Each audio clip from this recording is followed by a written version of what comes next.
Eu quero convidar você a abrir a Bíblia no primeiro livro, no livro do Gênesis.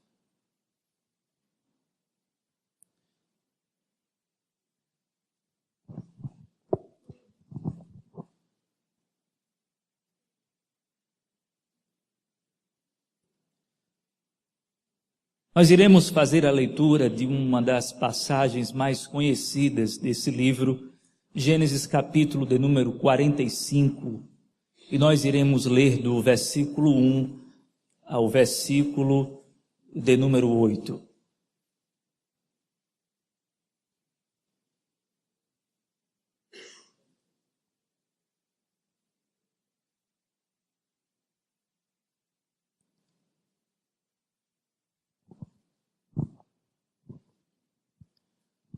Gênesis capítulo 45, a partir do verso 1, o narrador sagrado nos diz assim: a essa altura, José já não podia mais conter-se diante de todos os que ali estavam e gritou: façam sair a todos. Assim, ninguém mais estava presente quando José se revelou a seus irmãos. E ele se pôs a chorar tão alto que os egípcios o ouviram, e a notícia chegou ao palácio do faraó. Então disse José a seus irmãos: eu sou José, meu pai ainda está vivo? Mas os seus irmãos ficaram tão pasmados diante dele que não conseguiam responder-lhe. Cheguem mais perto, disse José a seus irmãos. Quando eles se aproximaram, disse-lhes: eu sou José, seu irmão, aquele que vocês venderam ao Egito. Agora não se aflijam, nem se recriminem por terem me vendido para cá. Pois foi para salvar vidas que Deus me enviou adiante de vocês. Já houve 2 anos de fome na terra, e nos próximos 5 anos não haverá cultivo nem colheita. Mas Deus me enviou à frente de vocês para lhes preservar um remanescente nesta terra e para salvar-lhes a vida com grande livramento. Assim, não foram vocês que me mandaram para cá, mas sim o próprio Deus. Ele me tornou ministro do faraó e me fez administrador de todo o palácio e governador de todo o Egito.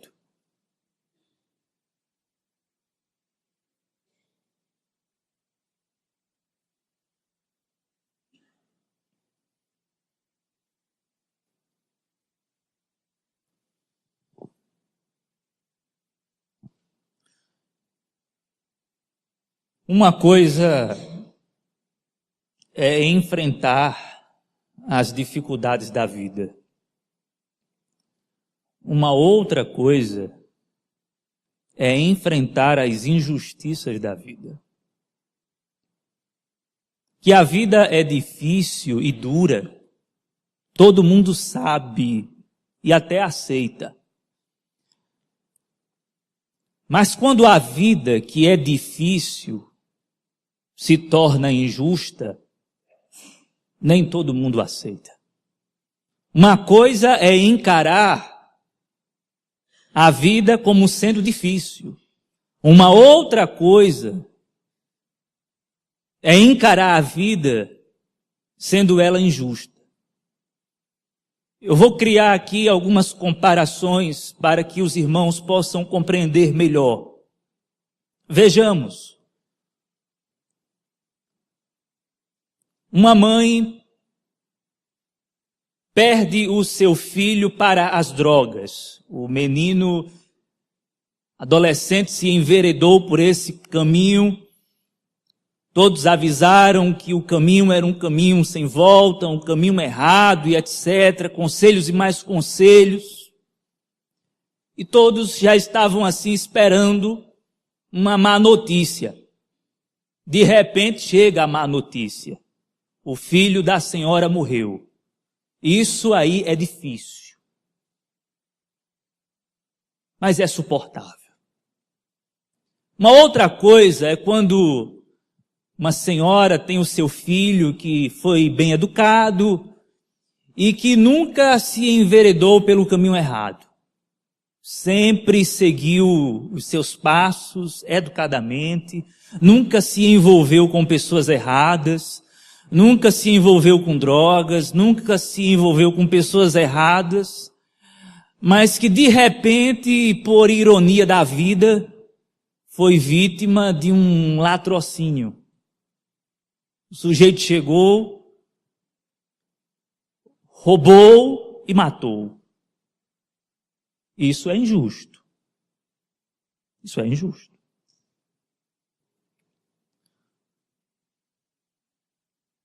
Uma filha que perde a sua mãe, que já está com os seus 70 anos, 80 anos de idade, porque uma enfermidade apareceu e culminou na morte, no óbito. Isso é difícil.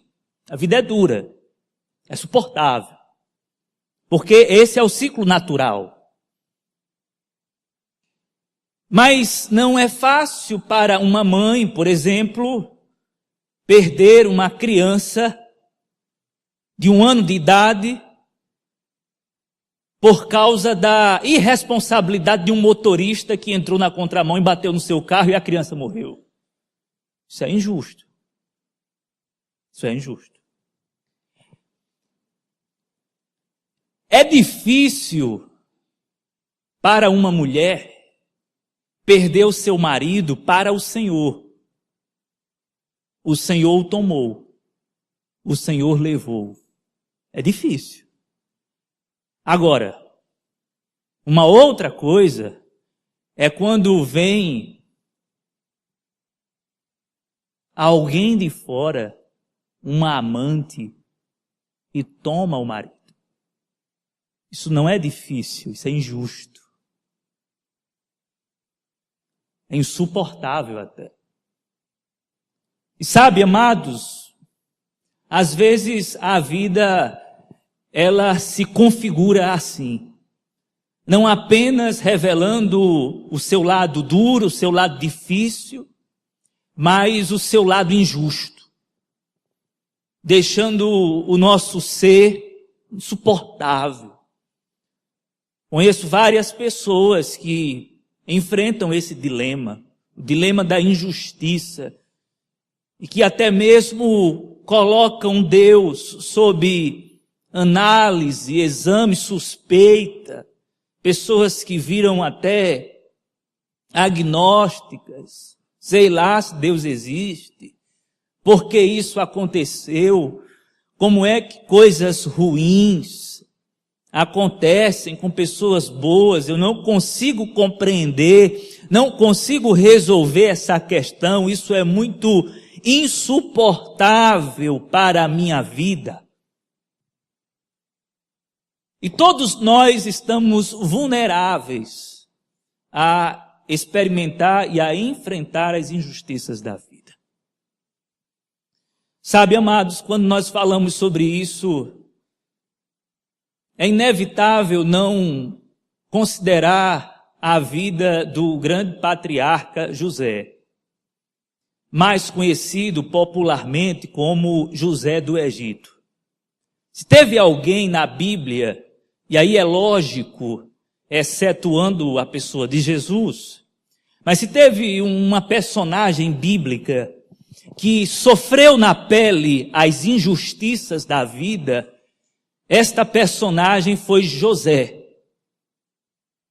O menino que aos 17 anos de idade, ainda adolescente, recebera sonhos da parte de Deus, foi alvo de ciúmes e de inveja da parte dos seus irmãos, foi colocado numa cisterna, foi vendido como escravo, do nada, foi coisificado. se tornou mercadoria, era um menino de família, de repente se tornou um escravo, foi vendido. Os irmãos foram traiçoeiros. De repente se vê na mão de um homem poderoso, foi comprado. Aí lá dentro do palácio, de repente uma mulher dá em cima dele, ele não tem nada com ela, resiste à tentação, vai embora, levanta uma calúnia e ele é preso injustamente. Vai para o cárcere, vai para a prisão. E entre a cisterna e o cárcere, foram 13 anos de injustiça. 13 anos de injustiça.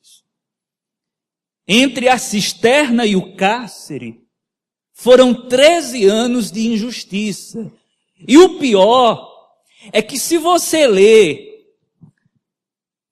a narrativa do Gênesis, que compreende a biografia de José, você em momento algum vai perceber Deus agindo de maneira clara, aparecendo. Você não vai ver isso. Você encontra no livro do Gênesis Deus aparecendo em Abraão, Isaac, Jacó, mas na vida de José você só encontra a informação de que Deus era com José, mas você não encontra, no capítulo 39, mas você não encontra em parte alguma Deus aparecendo. Você não encontra em parte alguma da narrativa, a partir do capítulo 37 do Gênesis até o capítulo 50, você não encontra Deus, agindo em favor, punindo os maus, agindo com justiça. Você não vê isso. Você só percebe assim José passando pelos problemas e pelas injustiças da vida, e é como que se Deus estivesse apático. É como que se Deus tivesse congelado, assistindo de longe, paralítico em suas ações. Parece que o braço do Senhor está encolhido. Parece que as coisas estão acontecendo e o Senhor está assistindo de camarote. Mas, amados, na verdade, quando a gente chega no capítulo 45 da história de José, capítulo esse que é considerado o apogeu da história desse grande homem, nós descobrimos que a história de José não é a história das injustiças humanas, mas que a história de José é a história da providência de Deus. Embora não possamos detectar Deus agindo de maneira invisível, mas nós concluímos, especialmente à luz desse texto, que nos bastidores Deus estava agindo o tempo inteiro. No andar de baixo Deus não aparece, mas no andar de cima Deus está no controle de todas as coisas. Nós temos aqui nesse texto a doutrina explícita da providência de Deus. Nós não temos a doutrina da providência de Deus encapsulada, por exemplo, numa definição teológica. Não. Nós temos a providência de Deus sendo revelada através dessa novela da vida real, cujo diretor é o próprio Deus. Portanto, a história de José é a história da providência de Deus. E à luz desse texto, eu quero destacar 3 verdades sobre a providência de Deus. Primeira delas, a providência de Deus está trabalhando para conservar e para cumprir as promessas do próprio Deus. José tem essa consciência.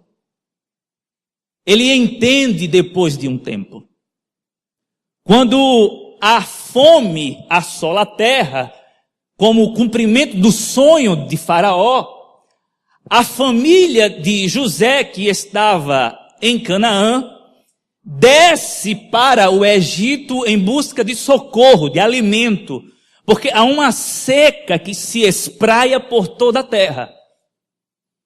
E quando os irmãos de José, a pedido do pai, Jacó, quando os irmãos chegam no Egito para que possam encontrar comida, para que vivam e não morram, nós temos aqui esse encontro dramático entre José e os seus irmãos, José se revelando. Um encontro muito dramático, ao mesmo tempo muito belo, há muito choro aqui nesse reencontro. O menino que fora vendido há 13 anos, agora é governador do Egito, responsável pela distribuição de grãos. E os irmãos dependem agora dele. E José simplesmente olha para os irmãos e diz o seguinte: olha, eu sou governador e Deus me enviou para cá para preservar vocês em vida. E preservar vocês em vida significa preservar a promessa de Deus. Por que significa preservar a promessa de Deus? Porque Deus havia feito uma promessa a Abraão. E qual tinha sido a promessa que Deus tinha feito a Abraão? Que faria dele uma grande nação. Só que essa grande nação estava restrita à família de José, que estava em Canaã passando fome. Se essa família morre, morre a promessa. Mas Deus, em sua soberania e em sua providência, Ele manda José para o Egito para salvar o remanescente. Deus está conservando a promessa. Deus está fazendo com que a promessa não caia por terra. Deus está sustentando a sua palavra. E à luz disso aqui, amados, eu quero fazer duas aplicações básicas. A primeira delas: a providência de Deus que nos assiste não significa que nós estaremos isentos das injustiças da vida. Isso é muito importante, é importante demais tocar nesse ponto, porque quando se fala em providência de Deus, a maioria tem a seguinte concepção: Deus é o Deus de providência, Ele vai me dar vitória. Deus é o Deus de providência, Ele vai me dar livramento. Deus é o Deus de providência, Ele está nessa causa, eu vou ganhar. É bem verdade, queridos, que Deus está agindo, que Deus gosta de fazer o bem para os seus filhos e tem interesse nos mínimos detalhes da nossa existência. No entanto, quando nós falamos em providência de Deus, nós estamos falando sobre algo muito maior. Porque José está dentro da providência de Deus e ele não é poupado da injustiça. Deus não o poupa. Então o fato de você estar sendo assistida pela providência de Deus, Deus é providência na sua vida, isto não significa que você não passe por injustiças. Você não acha, por exemplo, que durante esse tempo José não orou? Senhor, por favor, Senhor, eu não estou compreendendo. O Senhor me deu sonhos. Está tudo indo de água abaixo. O que é que está acontecendo? Será que ele era um ser robotizado? Não. Ser humano. Com questões. O texto não vai nos revelar as suas crises. Mas, certamente ele teve as suas crises e você tem as suas. Então é importante nós ficarmos por dentro dessa questão. Porque caso contrário, nós podemos surtar. E é bom saber que a providência de Deus é por nós, A providência de Deus está nos assistindo, a providência de Deus está agindo em nosso favor, mas isso não significa que estamos vacinados contra as gripes da vida. Pode acontecer, meu amigo, muita coisa. Pode acontecer tragédia, pode acontecer o inesperado, o inusitado, e Deus continua sendo Deus de providência. Agora, uma segunda aplicação básica. O fato de Deus estar nos assistindo com a sua providência significa que nós iremos chegar no nosso destino final. O nosso destino final é o próprio Senhor Jesus Cristo. O nosso destino final é a glória. O nosso destino final é a glorificação eterna. E nós iremos chegar lá por causa da providência de Deus. Deus está trabalhando em nós. O texto, por exemplo, de Romanos, que é muito citado. Todas as coisas cooperam para o bem daqueles que amam a Deus. E quando o apóstolo Paulo fala todas as coisas, são todas as coisas, incluindo as injustiças da vida, os males dessa vida. Tudo coopera para o bem daqueles que amam a Deus. Agora é interessante perceber que o apóstolo Paulo, ele diz assim, daqueles que foram chamados segundo o seu propósito, para serem conforme a imagem de Jesus. Ou seja, Deus está trabalhando, a providência de Deus está em ação nas nossas vidas para um fim. E que fim é esse? Nos tornar a semelhança do seu Filho Jesus Cristo. Eu gosto muito de uma ilustração que o Charles Swindoll usa, quando ele fala de um escultor que estava diante de uma pedra bruta, e aí ele estava lá com as suas ferramentas, de repente passou um curioso, perguntou, o que é que você vai fazer aí? O profissional, o escultor, disse, eu vou esculpir aqui a cara de um leão. Aí o curioso perguntou, mas como é que você vai fazer a cara de um leão nessa pedra? Ele disse, é simples. É só tirar da pedra tudo aquilo que não se parece com a cabeça de um leão.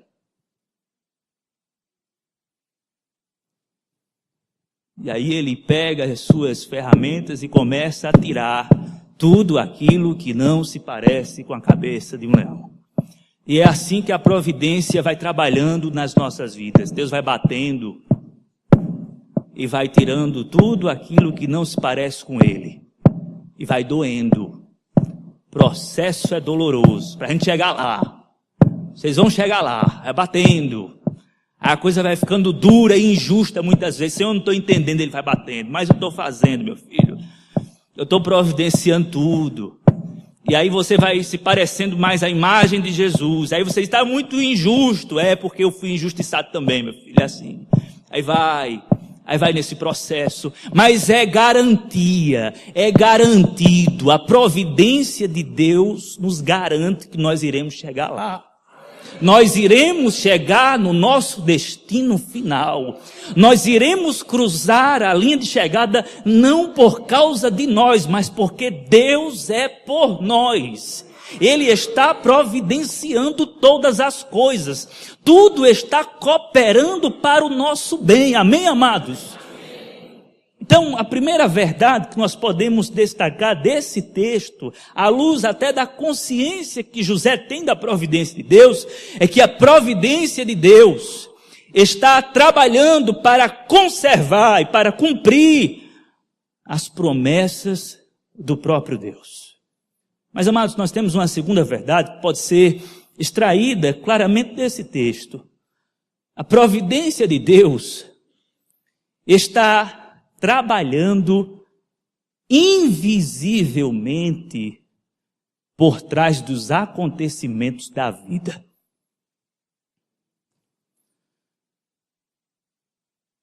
José tem essa percepção.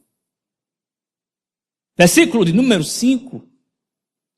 Ele pede calma aos seus irmãos e pede para que eles não fiquem se culpando, pois diz o seguinte: não se recriminem por terem me vendido para cá, pois foi para salvar vidas que Deus me enviou adiante de vocês. Já houve 2 anos de fome na terra e nos próximos 5 anos não haverá cultivo nem colheita. Mas Deus me enviou à frente de vocês para lhes preservar um remanescente. Está aqui a providência sustentando a promessa, o remanescente, nesta terra, e para salvar-lhes a vida com grande livramento. Assim, não foram vocês que me mandaram para cá, mas sim o próprio Deus. José entendeu que Deus estava por trás de todos os acontecimentos. Deus estava por trás do ciúme dos irmãos. Estava por trás. Deus estava por trás da cisterna, quando José foi jogado lá dentro. Deus estava o tempo todo escondido. Deus estava puxando a caravana de escravos para que José fosse vendido naquele exato momento. Deus puxando. Ninguém está vendo. Deus está puxando. Aí Deus conduz até lá o Egito. Deus está conduzindo tudo. Deus está por trás de Potifar. Deus está por trás da mulher de Potifar também. Deus está por trás das grades também. Eu gosto muito da reflexão que o doutor R.C. Sproul faz sobre essa história. Porque ele diz o seguinte: se os irmãos de José não tivessem tido ciúme, José não teria sido vendido. Se José não tivesse sido vendido como escravo, ele não tinha chegado a Potifar. Se José não tivesse chegado a Potifar, ele jamais entraria no palácio. Se José não tivesse entrado no palácio, ele jamais iria se deparar com a mulher de Potifar. Se José não se deparasse com a mulher de Potifar, jamais ele teria sido caluniado e preso. E se José não tivesse sido preso, jamais ele teria tido contato com o copeiro do rei que contou o sonho ao rei. E se ele não tivesse ido para a prisão, portanto, ele jamais iria desvendar o sonho de Faraó e ia chegar a governador do Egito. Percebe que Deus está por trás da trama? Percebe que Deus está orquestrando tudo? Que não tem nada solto? Que está tudo encaixado? Que as coisas não estão acontecendo aleatoriamente, mas que é Deus com a sua mão invisível que está conduzindo tudo, até mesmo as injustiças. Deus está conduzindo o mal até. Deus está orquestrando de maneira sábia todas as coisas e tudo está convergindo para a sua vontade, que é boa, perfeita e agradável. Quando a gente olha para essa história, não há como não olhar para Jesus, por exemplo, porque isso aqui é uma sombra da realidade. Os estudiosos acreditam que José é um tipo, uma figura de Jesus. É porque Jesus foi injustiçado, Jesus foi vendido como José, foi preso também, foi julgado. E Jesus tinha a consciência o tempo inteiro que aquelas coisas e aqueles eventos estavam acontecendo por causa da vontade do Pai. O traidor, por exemplo, segundo Jesus, estava predestinado para entregá-lo. Quando Jesus sai da ceia, e sabe que vai ser preso, ele canta. Quando ele chega na presença de Pilatos, ele o encara e diz: você não teria nenhuma autoridade sobre a minha vida se do alto não te fosse concedido. Quando ele vai para a cruz, ele sabe que Deus está por trás de tudo. Você quer ver a providência de Deus? Olhe para a cruz. Quer ver a providência de Deus na sua vida? Olhe para o sacrifício.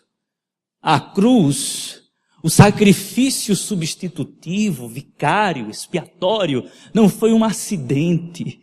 Foi o plano eterno de Deus se historificando.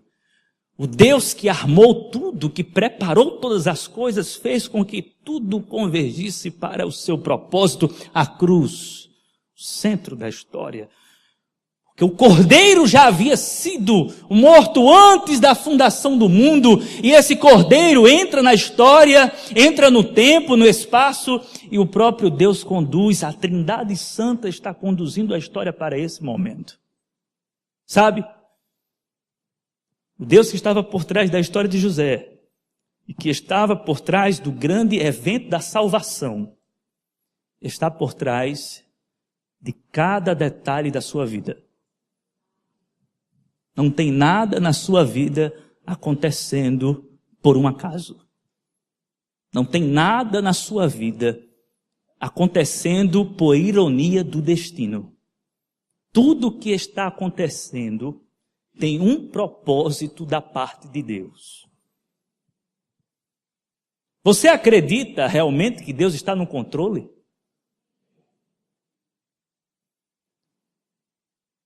Você acredita realmente no íntimo? Porque quando a coisa está indo bem, a gente enche a boca. Quando acontece um acidente, uma tragédia, algo inesperado, aí a gente meio que esperneia. Senhor, você acredita mesmo? Você vai precisar disso. Os momentos mais duros da vida, os momentos mais delicados da sua alma, quando a depressão, a angústia aguda tomar conta da sua vida, você vai precisar confiar absolutamente nessa verdade. Do contrário, você pira, surta e a vida fica sem sentido e propósito. Mas confie nisso, porque é verdade. De capa a capa, a Escritura está nos apresentando a doutrina da providência de Deus. A criação não foi entregue. A criação, ela não está entregue às baratas da iniquidade. Não. Deus está regendo a sua criação. Nós não somos deístas. Nós somos teístas. Acreditamos num Deus que é transcendente, mas que se relaciona com o mundo e que está agindo em todo momento. Porque tem muito crente deísta. O deísmo foi uma filosofia do século XVIII que surgiu, uma filosofia religiosa, que acredita que Deus é como um grande relojoeiro. Assim como o relojoeiro, ele cria um relógio, ele faz um relógio e faz com que o relógio funcione sem a sua ajuda. Assim Deus criou o mundo, colocou leis naturais, e o mundo está funcionando a parte de Deus.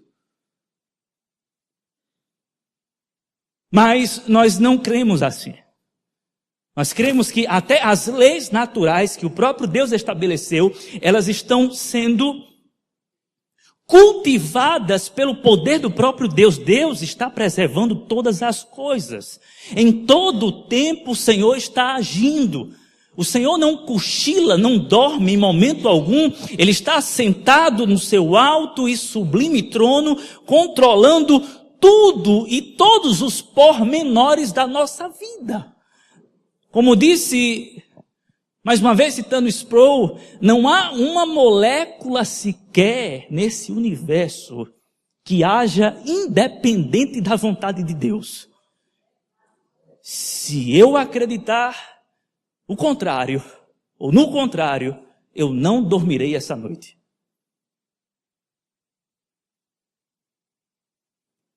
Se alguém conseguir me convencer que tem uma molécula, que tem alguma coisa agindo independente da vontade de Deus, eu não vou dormir essa noite. Porque eu não confio nas coisas soltas. Eu confio no Deus que está controlando todas as coisas. Saiba que Deus está por trás disso aí, meu irmão. Você está enfrentando essa situação difícil e até mesmo injusta, Deus está por trás disso. Mas como, pastor? Eu não sei explicar, eu só estou dizendo que as coisas cooperam para o bem daqueles que amam a Deus. Deus estava por trás da vida de José, está por trás da sua vida também. Se Deus estava por trás do assassinato do seu filho, porque essa é a palavra que João usa no Apocalipse, no original, no texto grego, assassinaram o Cordeiro de Deus. Deus estava por trás do assassinato do seu filho. Se Deus estava por trás disso, Deus está por trás de todos os outros acontecimentos. Se Ele estava por trás desse, Ele está por trás de todos os outros. Ele está controlando tudo o que acontece na sua família. Ele está controlando todos os passos do seu filho. Ele está controlando a vida do seu marido. Deus está no controle de todas as coisas. Acredite nisso. Confie nisso de uma vez por todas e descanse no Senhor. E diga, Senhor, eu abro mão do controle porque eu não tenho controle. E eu descanso somente na tua providência. Mas, amados, nós temos uma última verdade sobre a providência de Deus. A providência de Deus está agindo estranhamente através do próprio mal para o nosso próprio bem. Essa terceira verdade, na verdade, é resultado final de tudo isso que a gente viu. José vai dizer no capítulo 50 de Gênesis, versículo 20, vocês intentaram o mal contra mim, mas Deus converteu o mal em bem. Deus estava trabalhando no próprio mal. Sabe, queridos, a vida, o mundo jaz no maligno. A nossa vida, ela está o tempo todo em risco. Você deve andar desconfiado com tudo. A gente anda com medo das coisas.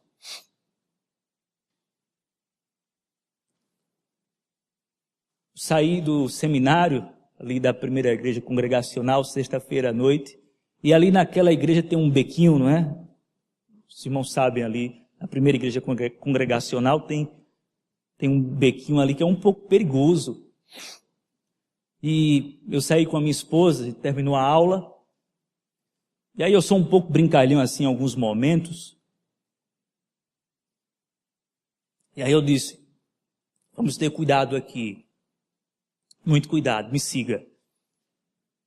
Aí ela ficou um pouco com medo e Luiz me deu uma garrafa de presente de água, eu uso ela até hoje, muito boa, serve para tudo. E aí eu saí assim mirando no beco. Siga aí. Com medo mesmo, assustado. Se aparecer alguém aqui, vai correr de mim. Eu vou entregar a minha vida à toa. Saí apontando assim, quando cheguei no final da rua, olhei para um lado, olhei para o outro, aí 2 motoqueiros, para! Disse, mas rapaz, eu estava apontando para cá, os caras aparecem aqui atrás. Só que eram 2 mototáxis, ele estava mandando o outro parar para ajeitar a mulher. Digo, meu Deus do céu, que susto. Para, minha esposa fez... E eu fiquei lá apontando para lá e olhando para cá. Eu digo, agora deu errado aqui esse negócio.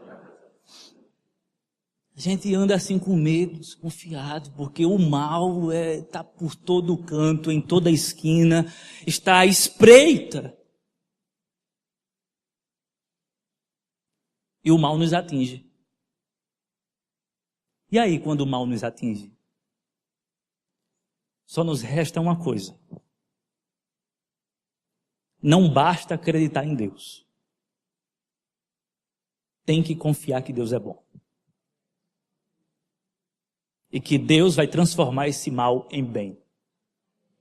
Já disse um pensador que as tribulações da vida são bênçãos disfarçadas na vida do cristão. As tribulações da vida são bênçãos disfarçadas. Você não está enxergando direito, você não vê, mas por trás está o Senhor agindo para o seu próprio bem. Isso é o que consola a nossa vida aqui nesse mundo tão agitado, tão cruel, tão sangrento, tão dado ao mal, tão hostil, tão contrário à vida, tão repugnante à existência. Talvez você diga, pastor, eu estou sofrendo e eu não estou entendendo. Por que está acontecendo isso comigo? Eu não consigo entender e eu não estou acreditando muito na bondade de Deus. Esse discurso é muito bonito, mas na realidade é difícil. Não, não é difícil, é injusto, é pior do que isso. Eu sei disso. Sabe? Não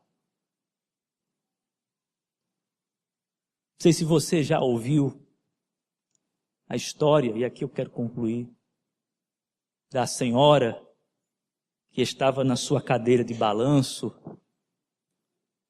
bordando uma flor.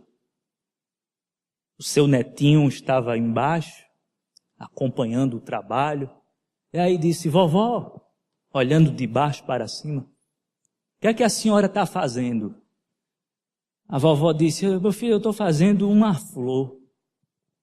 Só que o netinho, olhando de baixo para cima, estava vendo aquelas linhas soltas, o avesso.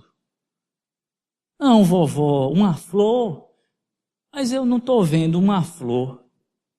Aí a vovó percebeu que o menino estava vendo pelo avesso. Pegou o netinho, colocou no colo e disse, veja, o que é que vovó está fazendo? Ele, é uma flor.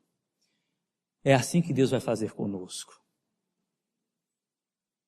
Você está olhando assim e as linhas estão soltas. Você não consegue identificar o que é que está acontecendo. Está tudo solto, tudo pelo avesso. Mas um dia Deus vai colocar você no colo. E aí você vai olhar de cima para baixo. E aí Deus vai dizer, está vendo, meu filho? Eu estava fazendo uma flor. Eu estava fazendo você a minha imagem, a imagem do meu filho. E aí você vai rir, vai se alegrar e vai dizer, agora eu estou entendendo. Agora eu entendi, Senhor. O Senhor é paciente conosco. Ele não vai condenar você. Se você agora não crê, por exemplo, mas esteja certa de uma coisa, você vai ter uma surpresa no grande dia quando o Senhor colocar você no colo. Ele vai dizer, está vendo, minha filha? Eu não menti para você. Eu estava fazendo com que tudo cooperasse para o seu bem. Eu bem sei os pensamentos que tenho a vosso respeito. Pensamentos de paz, de bem, de amor, e não de mal, para vos dar um fim que desejais. Esse é o Senhor que nós servimos, Criador dos céus e da terra, que está agindo no universo, que está agindo no multiverso, e que se ocupa e se preocupa com criaturas finitas como nós.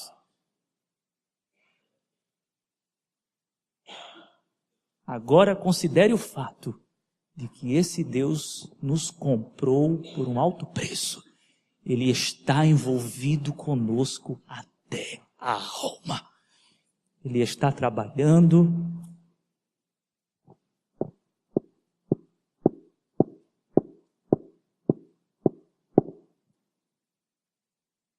tirando tudo aquilo que não se parece com Ele. Em meio à dor, em meio ao choro, em meio às perdas, em meio às injustiças. Talvez seja necessário todo esse processo para que você chegue lá na frente e diga como José: eu agora sei. O Senhor fez tudo isso para a glória do seu nome. O Senhor fez tudo isso para o louvor da sua glória. O Senhor fez tudo isso para o clímax, para o ápice da sua glorificação perante os homens. No final das contas, todo joelho se dobrará e toda língua confessará que Jesus Cristo é o Senhor, para a glória de Deus Pai. Amém. Convido você a ficar de pé.